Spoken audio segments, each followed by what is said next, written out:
Hello again everyone, happy Friday and happy weekend teman-teman.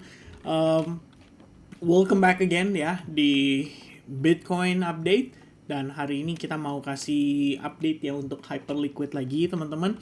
Karena sekitar 3 hari yang lalu atau tepatnya 4 hari yang lalu di tanggal 18 ya terakhir kita create video ngebahas tentang Hyperliquid lawan arus ya. Kita ada bedah juga soal kondisi internalnya. Kenapa di sini Hyperliquid terlihat cukup menarik ya, terutama dari higher time frame perspektif, yang dimana dia lagi kontra trend dengan si Bitcoin ya. So far kalau kita lihat sampai hari ini bagus banget ya, masih creating new all time high, atau lebih tepatnya kemarin lah ya, masih creating new all time high. Jadi kita mau bahas secara menyeluruh ya teman-teman, untuk gimana sih kita mau tentuin targetnya, atau mungkin teman-teman kita pengen ngebahas dari sisi kalau andaikan ya ada yang punya mungkin posisi ya gimana maintainnya ya. Saya juga kebetulan ada posisi masih running teman-teman untuk Hyperliquid sendiri ya. Ini decision makingnya juga thanks to discussion ini gitu, karena kalau nggak discuss soal ini terus terang saya mungkin nggak ambil tuh ya, mungkin nggak ambil, saya masuk di 46,95 ya. Nanti saya breakdown ya teman-teman detailnya seperti apa. But before that I want to say thank you juga buat teman-teman yang udah support di live streaming sebelumnya. Ternyata 300 likes nyampe, itu artinya kita weekend akan ada AADC ya teman-teman. AADC itu buat apa sih Vin? Buat yang nggak tahu ya, AADC nih ya, ada apa dengan kripto teman-teman ya. Harusnya bakal jadi segmen yang seru ya, karena waktu itu discussion kita juga lumayan banyak yang kita bedah ya dari sisi technical.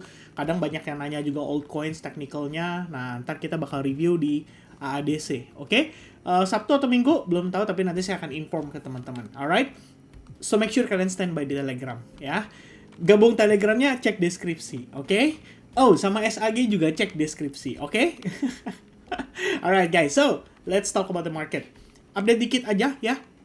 Ada dinamika dari sisi geopolitik, kemudian ada report data inflation, nggak terlalu banyak, sebenarnya sih nggak terlalu signifikan, karena ini inflation expectations ya dari Michigan. Kalau dulu-dulu sih sempat ya ini dipantau banget, karena para pelaku pasar meyakini kalau mereka cukup oke lah ya dalam menentukan trajectory inflation di tahun-tahun yang akan datang. Dan dari pernyataan Michigan one year inflation expectations, angkanya masih tinggi ya di 4,8%. Ya kita semua tahu lah ya, one of the reason adalah karena harga oil masih tinggi. Jadi tentu saja kita nggak bisa mengharapkan untuk inflasi itu tidak terjadi gitu. Pasti akan terjadi, and tinggal pertanyaannya adalah gimana nih ya dari Trump dan kawan-kawan. Bisa nggak segera mendamaikan situasi di Selat Hormuz ya. Nah, per hari ini Dow Jones di sini mencapai rekor ya. Bisa dibilang Dow itu adalah di bagian industrial ya teman-teman. So far dari segi angka luar biasa ya, masif. Akhirnya dia tembus angka tertingginya lagi, di kisaran 50.000, sekitar 50.700 ya poin teman-teman sekalian, break dari previous high-nya. Jadi ini bisa dibilang officially new all time high. Again ya, so far so good dari stock market. S&P 500 still doing well, Nasdaq juga balik lagi. Jadi rejection yang terjadi di minggu lalu atau pullback yang terjadi pada time frame daily sebelumnya, it's just a pullback ya, it's just a pullback. Market cuman istirahat, take a deep breath, and then rebound lagi. Well, so far so good ya, kita ngelihat kondisinya masih relatively ideal, I guess ya. Yang jadi problem adalah Bitcoin ya. Saya pikir Bitcoin masih dengan penjelasan yang kita bahas kemarin, bahwa kita juga secara pengkondisian overallnya masih di dalam inside bar. Jadi kita masih konsolidasi ya. Menurut saya Bitcoin itu gila juga guys ya. Dalam artian di sini gilanya itu arti harfiahnya gilanya itu adalah kita nggak terlalu volatile. Di saat yang lain itu masih ada pergerakan aktif, Bitcoin itu super boring ya. Bayangin seminggu ini dia gerak cuma $2.000 guys. Dari top ke bawah ini kan sekitar ya 1.700 bahkan ya. Tapi kemarin itu sempat ada spike di atasnya. Jadi 78.100 lebih kurangnya. Nah kalau kita ambil 78.100 ke bawah, ini mentok-mentok $2.000 doang ya. Dia naik dan turun sebatas 2.000 dolar dalam pergerakan seminggu terakhir. This is crazy, oke? Ini lemah banget ya. Berarti kita lack of liquidity, nggak banyak yang interested untuk market crypto untuk saat ini. Tapi memang kalau kita lihat altcoins ada aja gitu yang memiliki performance cukup bagus. Dan sebagai contohnya salah satunya adalah si Hyperliquid ini sendiri gitu kan. Nah teman-teman tadi ada update juga sekitar sore hari ya teman-teman. Kalau ini sih sekarang ada update kalau ya market itu pricing in buat kenaikan 25 basis point bahwa The Fed akan naikin suku bunga ya di akhir tahun 2026. Ya kita tahu ya di Bank Indonesia juga udah naikin suku bunga dan ada beberapa negara lain juga demikian guna mengatur inflasi sedari awal ya menghindari resiko kenaikan inflasi yang sangat signifikan. Nah, kabar terbaru atau update terbaru adalah tadi sore ya teman-teman sekalian sebenarnya Trump sempat bilang new stock market record ya. Intervensi lagi. Nah, selain itu di sini ada kabar sekitar jam 7 ya, Al Arabiya ya, source-nya atau beritanya itu menyampaikan kalau Pakistan Army Chief ya atau kepala dari pasukan Pakistan itu katanya dalam perjalanan menuju Tehran ya, dan respons ini langsung membuat market relatif bergerak bullish. Ya walaupun ini candle time frame semenit ya, tapi begitu beritanya keluar, Anda lihat sendiri reaksi marketnya kayak gimana. Berarti market bisa dibilang cukup confident lah ya untuk masalah diskusi atau pembicaraan atau talks dengan US bisa terjadi gitu. Walaupun di sini dari US Secretary ya Rubio dia bilang katanya we're not there yet gitu, tapi tetap ini dianggap relatively positive. And then for the rest of the evening ya atau di malam harinya ya, kita ngelihat nanti paling ntar tuh ya Trump is due to swear in federal chair Walsh at 11 a.m. ET ya Eastern Time. Dah paling itu ya. Nanti kira-kira Kevin Walsh akan ngomong apa ya? Apakah akan mengguncang market atau gimana? Ya kita lihat aja nanti teman-teman sekalian. Tapi yang pasti nggak banyak perubahan dari geopolitik, data ekonomi juga nggak banyak perubahan. So far market bergerak masing-masing aja ya berdasarkan fundamentalnya masing-masing gitu. Jadi kalau kita lihat si Bitcoin relatif flat, kemudian si stock market masih bergerak relatif bullish, dan ada yang kayak begini ya, counter the trend gitu, counter the flow dari keseluruhan pergerakan. Jadi istilahnya Bitcoinnya tertekan tapi kok dia bisa ya geraknya bebas gitu kan, perform dengan sangat signifikan.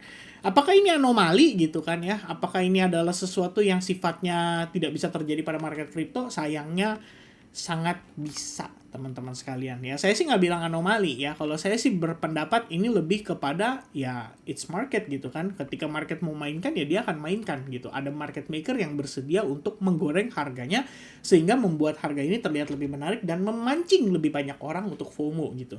Lantas teman-teman kalau misalnya nggak punya barang gimana? Apakah sekarang waktunya beli? Nah begini guys ya.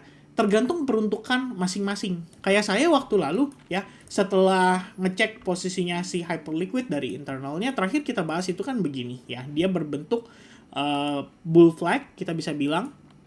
So technically yang terjadi waktu itu masih di sini. Nah, saya making decision itu adalah ketika ada breakout loh. Jadi bukan saya masuk di sini mengantisipasi harga bisa naik atau somehow punya keahlian atau kemampuan untuk ini pasti naik nih ya. Enggak teman-teman. Tapi saya setelah mendapatkan konfirmasi.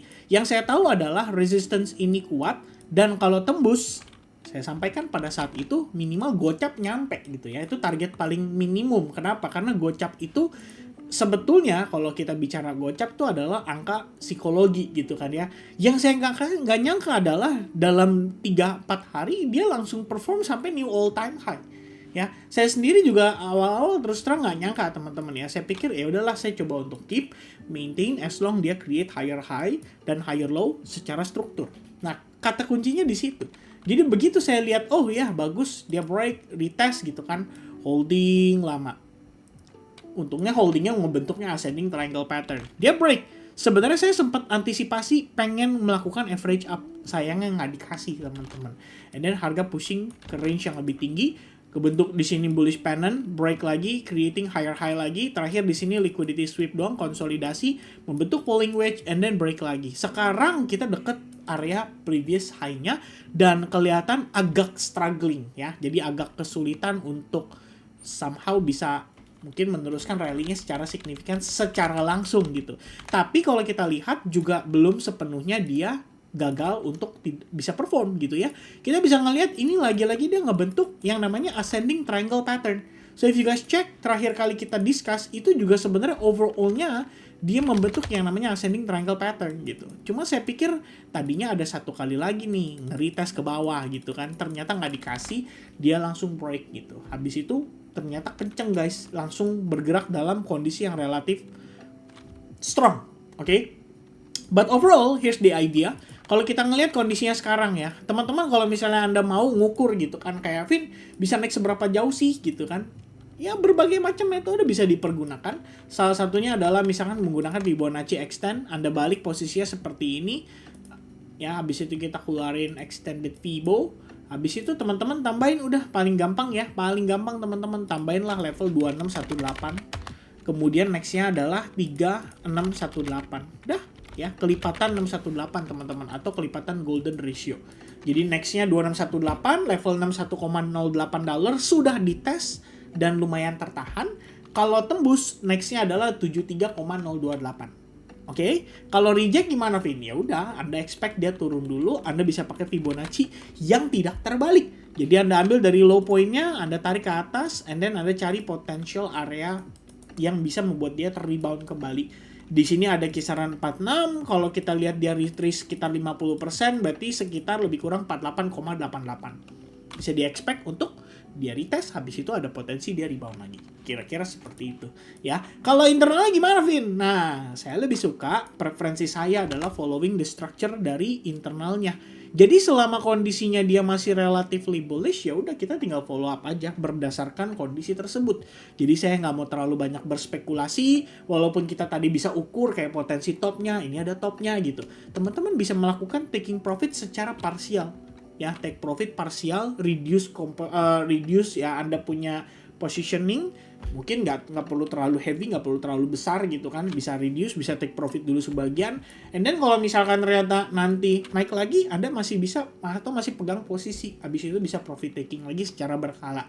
Kalau teman-teman tipikalnya lebih suka untuk maintain full position, maka ada consideration menggunakan struktur. Jadi paling gampang adalah kalau nih ya teman-teman, dia sukses break previous high, which means dia creating new all time high lagi, kita tinggal follow up aja berdasarkan area demand-nya gitu.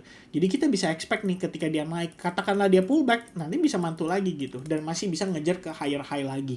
Jadi simpelnya seperti itu. Ya, ini sebenarnya salah satu keunggulan bahwa kita tidak terlalu yang namanya projection atau predicting the market ya, tapi lebih kepada follow up dari secara strukturnya.